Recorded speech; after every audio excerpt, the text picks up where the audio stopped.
Honorable Speaker, sir, I rise to apprise this august House of recent developments pertaining to the welfare abroad of Indians, non-resident Indians, and people or persons of Indian origin in the COVID situation.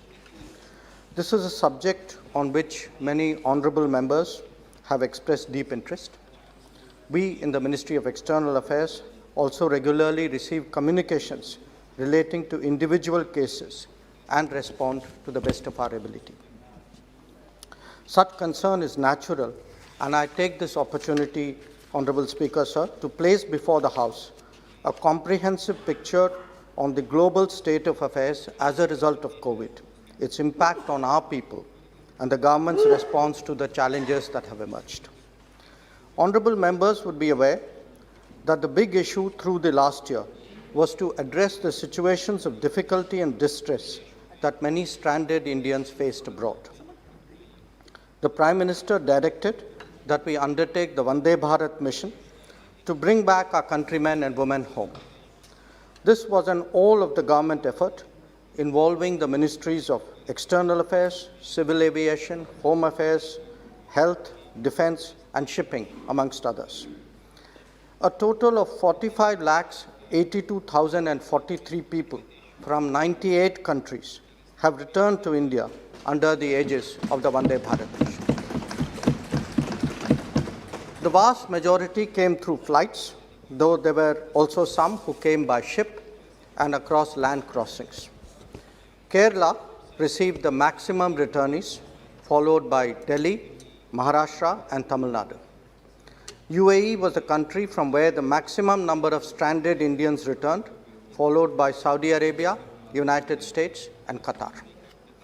39% of the returnees were workers, 39% were professionals, 6% students, 8% visitors and 4.7% stranded tourists.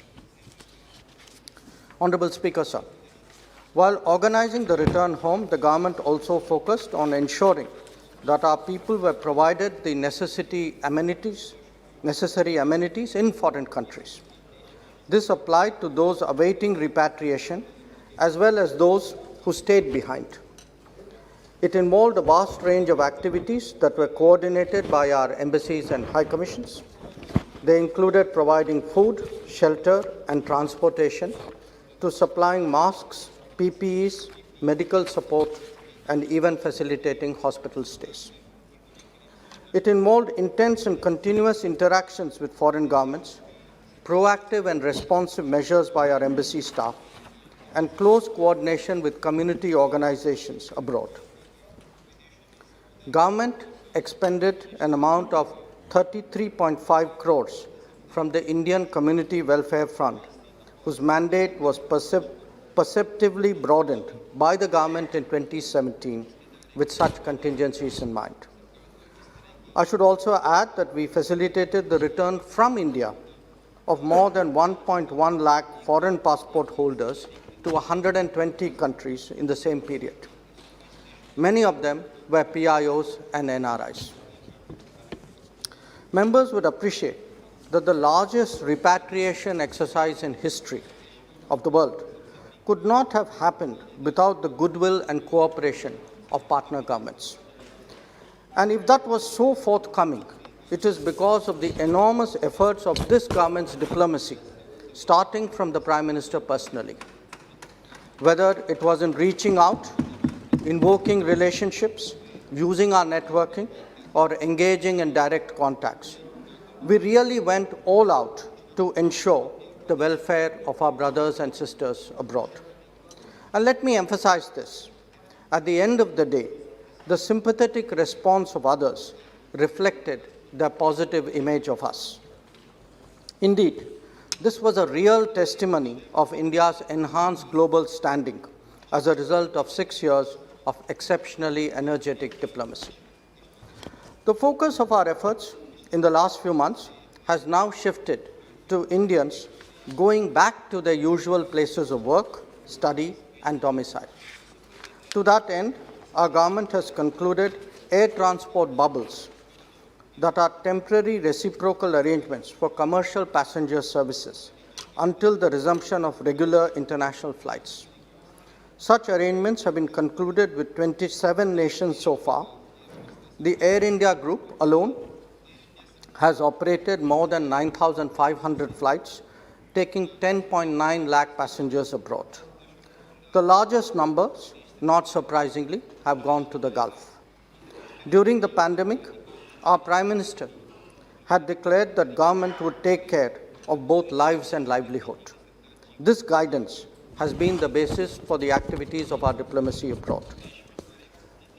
Honorable Speaker, sir, just as the government has led the way for an economic recovery at home, we are also similarly untiring in our efforts to help renew livelihoods of our people abroad. The air travel arrangements are a necessary enabling measure. But beyond that, we have been active in urging our partner governments to look sympathetically at the employment of our citizens as they chart their own recovery pathway. The Gulf has been the focal point of our endeavors, though this is a global effort on our part. In recent months, the Prime Minister has engaged the leaders of Saudi Arabia, UAE, Qatar, and Oman. Under his directions, I have traveled, even during the COVID period, to UAE, Qatar, Bahrain, and Oman to discuss with the governments there the welfare of our people. Because of restrictions at their end, such travel was not possible to Saudi Arabia and Kuwait, but I have been in regular touch with their foreign ministers. Minister of State, Sri Muralidharanji, on his part, has also gone to Oman and the UAE. I have also recently hosted the UAE Foreign Minister in India and expect to do so with that of Kuwait very soon.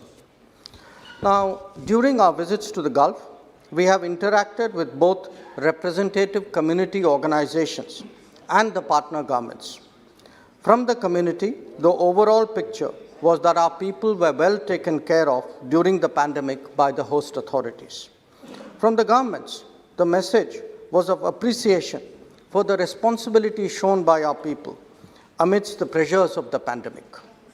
We were told that the message of discipline and social distancing that was so strongly propagated by our leadership at home had an equally strong impact with the Indian community abroad. The support extended from India for the stay and travel of our citizens was warmly acknowledged by the community and the governments alike. The provision of medical supplies and food items from India as an exceptional gesture to the Gulf during this period clearly had a powerful resonance. So did the arrival of health professionals and medical staff, especially the dedicated medical team that we sent to Kuwait. From our recent interactions, we have reason to expect that partner governments in the Gulf would be helpful in facilitating the early return of many who were compelled to go back because of the pandemic. Honorable Speaker, sir, the government is fully cognizant of the employment concerns that our people abroad have in the context of the COVID pandemic. Especially in the Gulf, there has been tremendous economic and social disruption that has impacted them. We have softened it somewhat, but the real challenges are there to be addressed. Let me assure the House that we take this as a priority.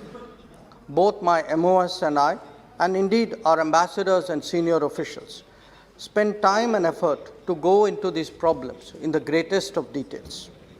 We have been in regular touch with most community organizations and get their feedback on both the health situation and the economic recovery. We are aware that there are problems of compensation, re-employment, and reskilling that need solutions. And these are today the core of our agenda with our partner governments. The welfare of students studying abroad has also been of particular concern to all of us. Across the world, our embassies have been given instructions to reach out to them, monitor their situation, and assist their return where required. As with workers and professionals, the focus has now shifted to their going back to universities. Some countries have been more open in this regard than others, obviously reflecting their particular COVID challenge. This, therefore, remains a high priority, and our endeavor will be to encourage an early return to normalcy. Seafarers have been another category requiring particular attention. We have been working with shipping companies across the world to ensure the well-being and, where required, return to India. The challenges presented by crew change procedures were daunting, but the flexibility shown by various stakeholders allowed us to overcome them. Members would also recall the predicament of two crews who were in particular difficulty outside Chinese ports. Their situation was also eventually resolved through great perseverance. We continue to interact with many governments to devise more friendly SOPs for crew change requirements. Our fishermen have also been affected by the difficulties arising from the pandemic. We saw, in particular, serious problems faced by those who were working out of Iran. Some Gulf nations also witnessed this, perhaps to a lesser degree.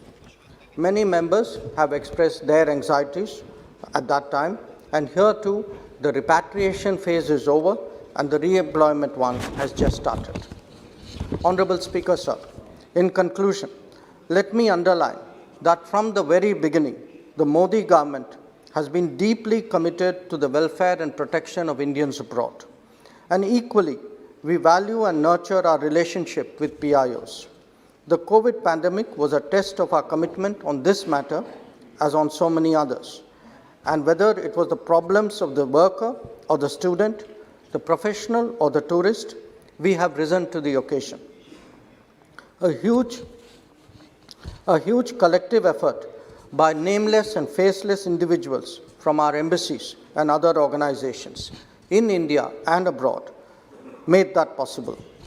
Like the nation at home, they too were inspired by the Prime Minister's leadership and vision. I wish to assure this august House that in the days ahead, as our quest for normalcy progresses, as the global marketplace and workplace resume activity, as centers of study reopen their doors, we will be there to encourage, facilitate, secure, and support. Thank you, sir.